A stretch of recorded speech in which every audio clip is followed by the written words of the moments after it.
Hi, I'm Danny Black, and welcome to the Sports Vault podcast. On this podcast, I will be talking sports cards, collectibles, memorabilia. I'll be interviewing hobby guests. I will be talking about my own thoughts.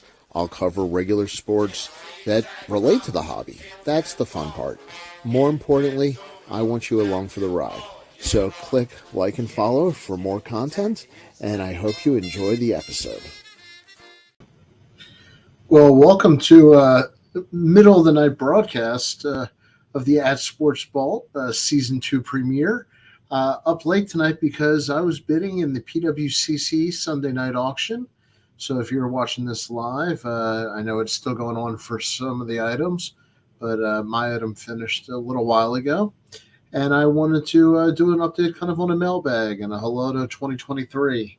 So since you can watch this at any time, hope you enjoy this, but if you're live, certainly feel free to jump in and make any comments and let me know what you thought. We're finishing up Sunday Night Football here, and Detroit played a heck of a game, so good to see that.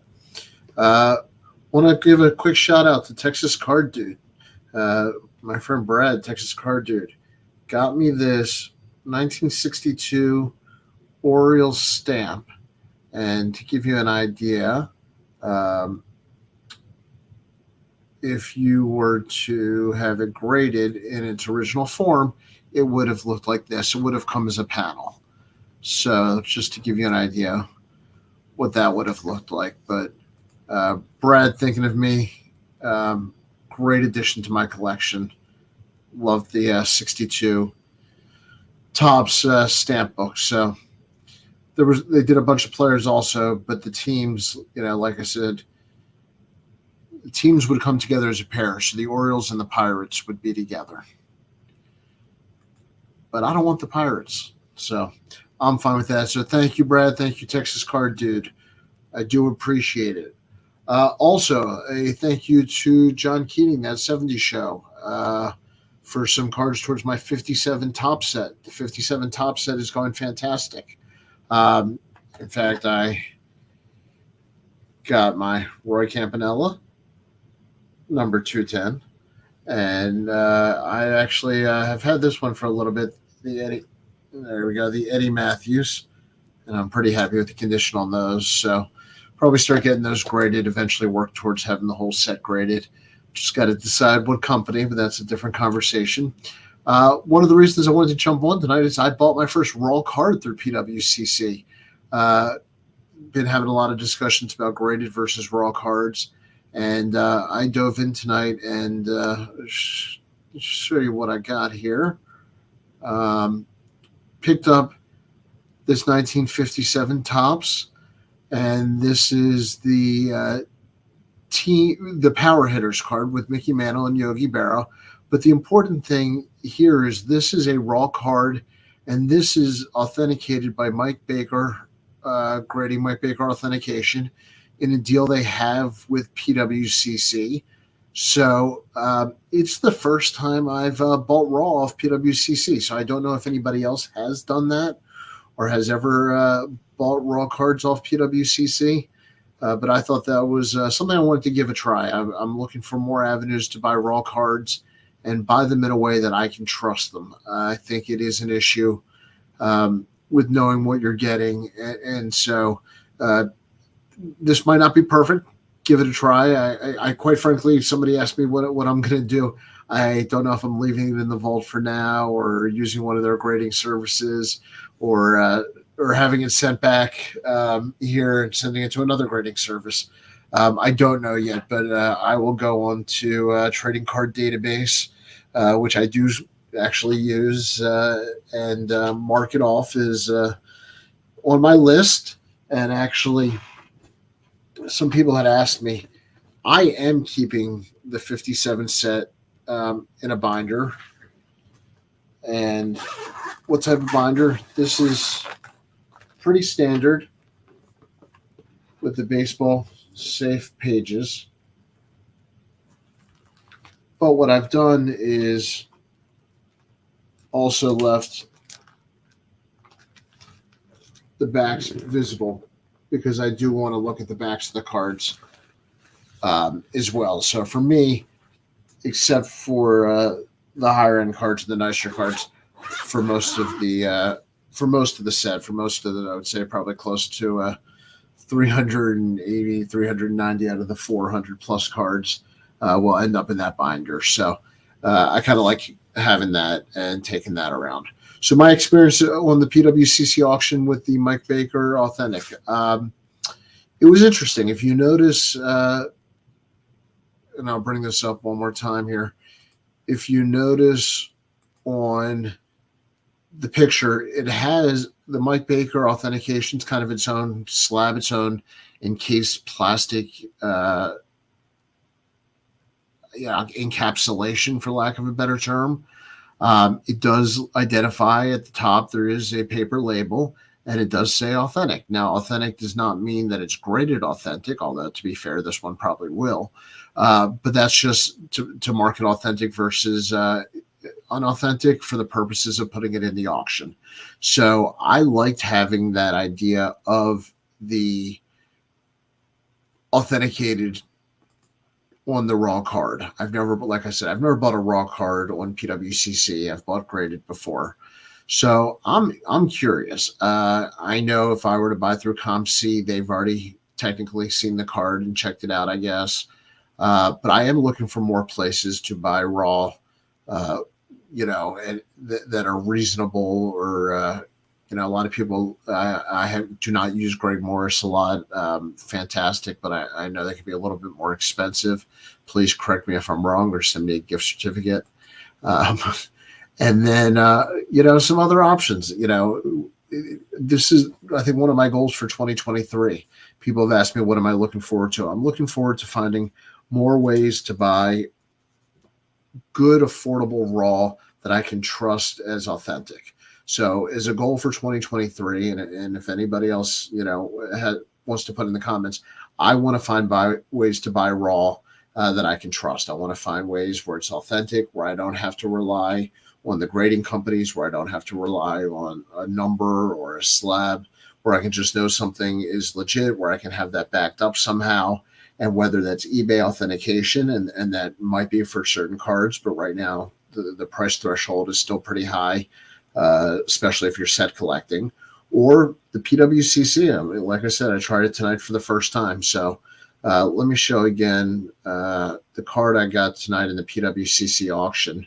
And this is with the Mike Baker authenticated logo here. So this is what they do. If you submit and want to buy raw on PWCC, what you are getting is this Mike Baker encapsulation. It's relatively plain looking, which is fine. I don't think the point of it is for the look, but it does show that it's authenticated. So I'm buying raw on PWCC. And then the question is, do I grade it through PWCC and their partners, or do I send it back? And I guess it's, I need to make a decision for the entire set. For right now, I'm not going to worry about a specific registry. I'm not going to be beholden to a registry for now. I'm going to use trading card database or something more basic. If anybody has better ideas, please let me know. But it is going to be a combination of graded and raw for a while on this set. And then the other thing is, if I'm very excited to show and thank again Texas Card Dude, my friend Brad, got me this 1962 top stamp, and I found a graded version online, and I wanted to show what that would look like. So this is how it originally came. It would have been a panel with the two stamps together. So just to give you an idea of kind of what that would look like in the original form. Some other questions that have come in this week. Danny, what's going on with your content? What are you doing? I guess a little explanation is needed. I've been very lucky, and I've made some personal decisions to be more consistent on the Sports Ball podcast, which you're watching or listening to now, and make sure this gets out 2 or 3 times a week. But I'm also proud to be doing two different shows now, Card Menches and Hobby Think Tank. So you can find those on the Sports Card Nation and Bench Clear Media platforms. And they're just giving me two different opportunities to talk about the hobby and talk about what I love. So if you enjoy listening, just smart, funny conversation, Card Menches is typically a live show if you want to join in. Hobby Think Tank is going to be more of your two-person kind of, I call it your one subject PTI show, and that's with Mike Moynihan, John Keating, the great Mike from Junk Wax Hero, and then of course Card Mentions with my buddy John Newman. So the two of us just get to yuck it up a little bit and talk some gambling and some sports talk and some hobby and some stuff beyond cards. So enjoying both of those, and I decided I just wanted to mix it up a little bit as part of my 2023. What else is going on in 2023? I am doing a lot more writing. So if you actually like to read, I guess I should put this up here. I write for Pressbox Online and the Pressbox paper in Baltimore. So I have articles. You can find a history of articles at PressboxOnline.com that I've written since I started, I guess, at the end of the summer with them. And got some new articles coming out, as well as some videos that I've done with them, and some more content that we will, I think, be putting out in the near future. Has anybody else purchased Raw and PWCC? That's one of the things I want to get feedback on in the comments this week. And I've heard from a lot of people that they've been scared to test the waters on this. So definitely, this is the type of thing where if the Mike Baker authentication program is working at PWCC, that's a real interesting avenue, because I got a fairly good price on this card tonight. And I don't know if it's because most PWCC buyers are used to classical grading as opposed to just getting the raw card authenticated. But I was thrilled with the price. And even if I do get it graded through SGC, and I did not buy it for the money and I didn't buy it for the profit, but I did very well if you're looking at the numbers. So I'm thrilled with that, actually. So that's something interesting that I wasn't expecting.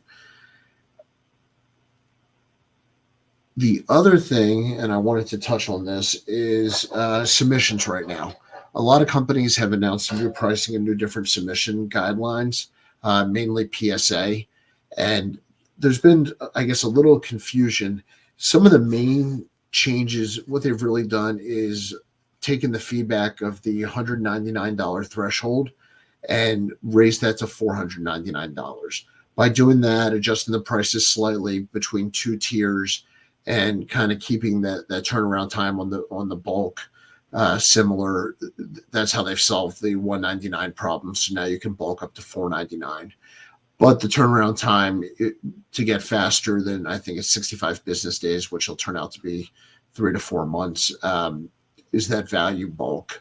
And that I think is turning around, I'm hearing, closer to a month in real time. So that's something exciting for PSA.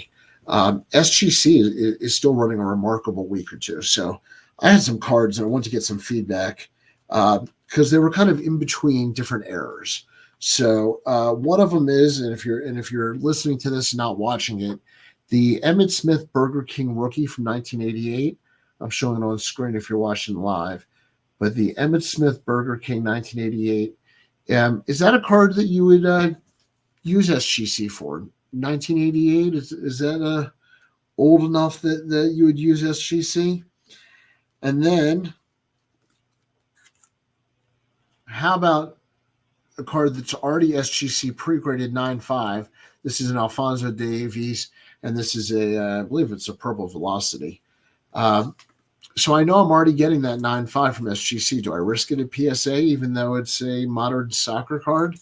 I don't know. I am curious on what you guys think. The Emmitt Smith, I'm tempted for that 2-week turnaround. I think the card's in very good shape, and I don't know what that's going for exactly right now, but I think that's That one, I think, it might end up with in that black tux. I think that'll look good. If you're not familiar with the Emmitt Smith Burger King, it's actually his University of Florida card. This was distributed by McDag Productions in Louisiana, which was tied in with obviously the University of Florida because they do have the Gators name on there as well as the uniform and the Burger King logo. So creating that. Otherwise, I think I'm holding out for a lot of my vintage. I think is going to go to SGC pretty quickly. The new PSA prices have not turned me enough for individual cards. So maybe you guys feel differently. Has the new PSA pricing changed your habits in what you're submitting? It might for a couple cards, but for the vast majority of my recent submissions or the stuff that I'm sending out this week, they're going to go out at SGC is my expectation. There's one or two exceptions. I have a Walter Johnson strip card that I keep going back and forth on.